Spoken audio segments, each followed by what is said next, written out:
ঠিক আছে জিমি, হ্যাঁ বলুন। একটু ধরো। ওয়াও, এটা কি এন্ট্রান্স? হ্যাঁ, আমার বিশ্বাস হচ্ছে না আমি স্ফিংসের ভেতরে ঢুকছি। আমি দেখতে চাই মন্দির আদৌ আছে কিনা। আমার মনে হয় না আমি এখানে ফিট হব। না হয়ে যাবে। ওয়াও, এটা তো দারুণ। দেখা যাক লুকোনো সোনা আছে কিনা।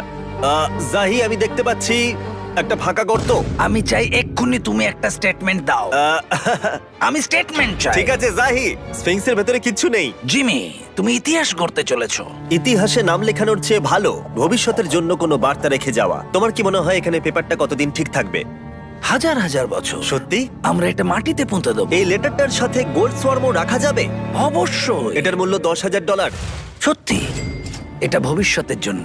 ও, ইন্টারনেটের থিওরি তাহলে ঠিক প্রমাণিত হলো, কারণ স্ফিংসের ভেতরে এখন তো সোনা রাখা আছে। এর জন্য রেয়ার সোয়ামকে ধন্যবাদ জানিও। সবাইকে বলছি, আশা করবো তোমরা কেউ এটাকে চুরি করবে না। আমি তখন অবাক হয়ে ভাবছিলাম যে বাকিরা এখন কি করছে। তারপর আমি ওপর থেকে এই সাউন্ডটা শুনতে পেলাম।